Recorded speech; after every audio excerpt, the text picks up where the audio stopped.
बाजी मार ली, ट्रंप से रिश्ते बेहतर कर लिए। जो अमेरिका अफगानिस्तान से निकलने के बाद पाकिस्तान की तरफ देखना नहीं चाहता था, आज उसी की राजधानी में पहुंचा हुआ है। जिन राजधानियों में प्रधानमंत्री मोदी का स्वागत होना चाहिए था, आज वहां मुनीर का हो रहा है। मोदी के लिए यह स्वीकार करना मुश्किल होगा, लेकिन उन्हें मानना पड़ेगा कि पाकिस्तान उसके पड़ोस में आज भी है, वास्तविकता है, परेशानी का भी सबब है, मगर आज वह अचानक दुनिया की ताकतों के लिए अहम भी हो गया है। इस इलाके के क्राइसिस मैनेजमेंट में भारत से आगे निकल गया है। ये मेरा नहीं, पत्रकार सुशांत सिंह का कहना है। उन्होंने फॉरेन पॉलिसी नाम की एक चोटी की पत्रिका में लिखा है कि जब विदेश मंत्री एस जयशंकर ने पाकिस्तान को दलाल कहा, तो एक संदेश यह भी गया कि भारत को एहसास है कि उसे किनारे कर दिया। तो एक तरफ इस्राइल बातचीत की बात कर रहा है, मगर दूसरी तरफ वो जो लगातार लेबनान पर हमला कर रहा है, इससे जो सीज फायर है वो पूरी तरह से तबाह हो सकता है। और कहीं ना कहीं नेतन्याहू के यही मंसूबे हैं। वो लेबनान पर हमले जारी रखना चाहते हैं ताकि सीज फायर तबाह हो जाए। और इस वक्त जब मैं आपसे बात कर रहा हूं, खबर यह आ रही है कि वहां पर इस्राइल के हमलों की इंटेंसिटी थोड़ी कम हुई है। कुछ कम जरूर हुई है, यह कहा जा सकता है। बहरहाल इस पूरे मामले पर हिजबुल्लाह का क्या कहना है, गौर फरमाइए, आपके सामने उनका आधिकारिक रुख। हिजबुल्लाह के सांसद अली फैयाद ने कहा है कि संगठन इस्राइल के साथ सीधी बातचीत को खारिज करता है। उनका कहना है कि सारी प्रक्रिया लेबनान की सरकार संभाले और सबसे पहले सीज फायर हो, फिर लेबनानी इलाकों से इस्राएली सेना हटे और जो लोग विस्थापित हुए हैं वो वापस लौटें। इससे पहले डेप्यूटी लीडर नईम कासमी भी यही लाइन दे चुके हैं कि बातचीत हो सकती है। मैंने दुनिया भर की वेबसाइट से, अखबारों से, मीडिया संस्थानों के जरिए जो रिपोर्टिंग हुई है उसको खंगाला, समझने की कोशिश की। कई वेबसाइट से जो जानकारियां मिली उसके कुछ हिस्से आपको बता रहा हूं। जैसे द गार्डियन ने बहुत सारी केस स्टडी छापी है। गार्डियन की रिपोर्ट में एक जिक्र है, एक डॉक्टर गसान अबू सिताह जो वहां के लेबनान के डॉक्टर हैं, वो अपने इमरजेंसी सेंटर में थे। जब घायल वहां आने लगे, उनके हवाले से छापा है कि मलबे के नीचे से निकाले गए बच्चों में से कई अकेले आए। उनके माता पिता का कोई अता पता नहीं था, उनकी पहचान भी अज्ञात थी, क्योंकि बच्चे 2 साल, 4 साल, 6 साल, दुधमुहा 11 महीने का, कहां वो अपना बेमौत मारे गए बच्चे आए। उसी में उनके हवाले से है कि सबसे छोटा बच्चा 11 महीने का था, जिसके सिर का दबाव कम करने के लिए मुझे उसका ऑपरेशन करना पड़ा। और उसके बाद इसमें बताया गया है कि किस किस तरह से बच्चे और जो आम लोग शिकार हुए। बातचीत शुरू होगी। बातचीत तो आज शुरू होनी थी, अब कल पर टल गई है। लेकिन बीच में इजराइल एक दीवार बनकर खड़ा हो गया। इजराइल नहीं चाहता, ज्यू लॉबी नहीं चाहती कि ये बातचीत हो। कुछ भी हो सकता है।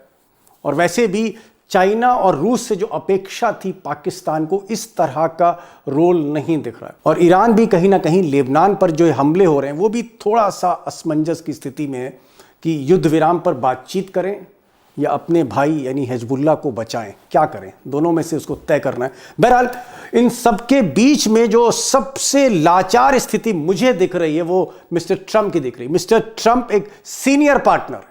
मिस्टर ट्रंप की बदौलत ही इजराइल आज इस युद्ध में शामिल हुआ है। बल्कि यूं कहूं कि इजराइल सिर्फ अमेरिका की बैकिंग से ही ये तेवर और तलखी दिखा रहा है। अगर अमेरिका हट जाए तो इजराइल कुछ नहीं, ये हकीकत है। ट्रंप क्यों नहीं नेतन्याहू को रोक रहे हैं? ट्रंप की ऐसी कौन सी मजबूरी है? ये सब एक और इसमें बात मैं बीच में लाना चाहूंगा। आज शुक्रवार खत्म होने को आ रहा है और बातचीत तो शुरू हो जानी चाहिए थी बृहस्पतिवार को, यानी एक दिन पहले ही ईरान की टीम को, जिसमें कालीबाफ वहां के स्पीकर हैं, उनको पहुंच जाना चाहिए था।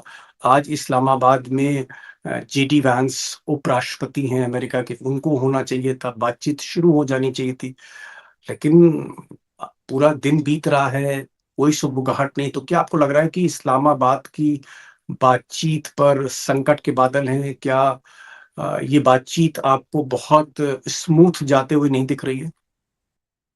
नहीं, देखिए, बातचीत तो स्मूथ जाते हुए नहीं दिख रही है, क्योंकि इसमें कहीं ना कहीं सवाल ये आ गया है कि इजराइल बम्बार्डमेंट नहीं रोक रहा है, ईरान ने कहा है कि लेबनान पे अगर बम्बार्डमेंट करोगे तो हम भी ने कहा कि पहला और दूसरा हिस्सा तो मुमकिन है, लेकिन तीसरा और चौथा हिस्सा बेतुका है या हास्यास्पद है। खासकर कुर्दों के जमीन से हमला करने वाली बात हकीकत से कोसों दूर है।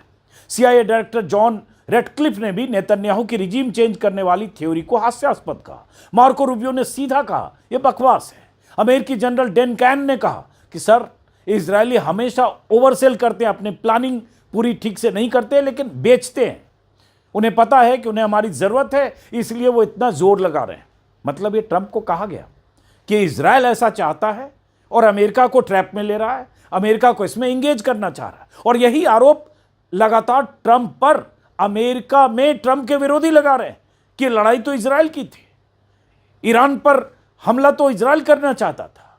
ईरान को एक तरह से उनके लीडर्स को मारना या उनके कमांडर्स को मारना या ईरान को सबक सिखाना या ईरान को जमींदोज करना, जो भी, वो इजराइल। जाहिर सी बात है इस्राइल ने हिजबुल्लाह को बहुत ज्यादा नुकसान नहीं पहुंचाया है, क्योंकि हिजबुल्लाह अब भी प्रेसिशन मिसाइल स्ट्राइक्स कर रहा है। इस्राइल क्या कर रहा है? वहां के लोगों पर हमला कर रहा है, बेकसूरों पर निशाना साध रहा है, और यह आलम हम हर तरफ देख रहे हैं। मगर हिजबुल्लाह इस्राइल के मेरकावा टैंक्स पर हमले कर रहा है, वहां के मिलिट्री टारगेट्स पर हमला कर रहा है, जैसा कि मैं आपको लगातार दिखा रहा हूं। और मैं फिर बता दूं आपको, जब तक यहां पर मामला सॉल्व नहीं होगा, जब तक यहां पर मुद्दों का समाधान नहीं होगा, इस्लामाबाद में बातचीत का कोई फायदा नहीं है। क्योंकि ईरान ने स्पष्ट कर दिया है कि जब तक इस्राइल लेबनान पर हमले करेगा, इस बातचीत का कोई फायदा नहीं है। हम लेबनान में मौजूद अपने भाइयों और बहनों के साथ खड़े हैं, ऐसा ईरान ने स्पष्ट कर दिया है। और इस पूरे मामले को समझने से पहले मैं आपको एक बच्चा दिखाना चाहता हूं। इस बच्चे को एक वीडियो दिखाया जाता है। जी हाँ दोस्तों, बोल रहे थे कि सीज फायर हुआ है, तो ये किस तरह का सीज फायर है दोस्तों? लेबनान में तो हमले जारी हैं।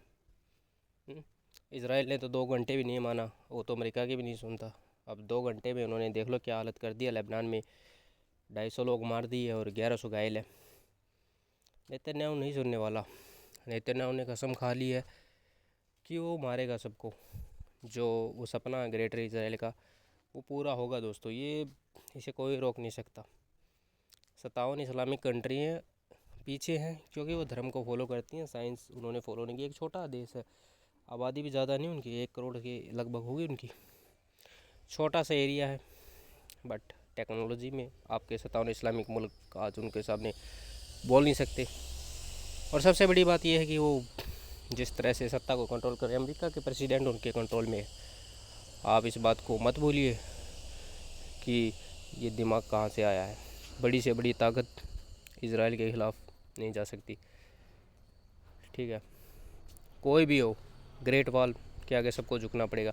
क्योंकि जिस तरह से उन्होंने अपने लोगों को, बिलियनियर है, सबसे ज़्यादा बिलियनियर आप यहूदियों को देखेंगे, जो वहाँ पर जो शक्तिशाली देश है वहाँ पर बैठे हुए हैं, वहाँ की सत्ता को कंट्रोल कर रही है। ये आप दिमाग में बैठा लीजिए, ठीक है? ये जितने भी छोटे मोटे देश हैं कुछ नहीं बिगाड़ सकते यहूदियों का आप, ठीक है?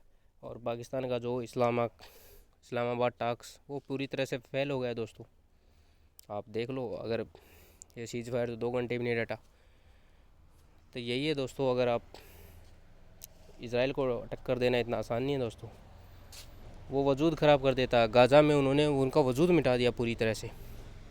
ये आप देख लो तो किस तरह के आपके दुश्मन और किस लेवल का सोच है। वो दुनिया की परवाह नहीं करता, उसे नहीं परवाह वो हार जाए जीत जाए, उसे नहीं परवाह। उनकी दोनों पार्टियों का एक ही सपना है, ग्रेटर इजराइल, और वो बन के रहेगा, आप देख लेगा।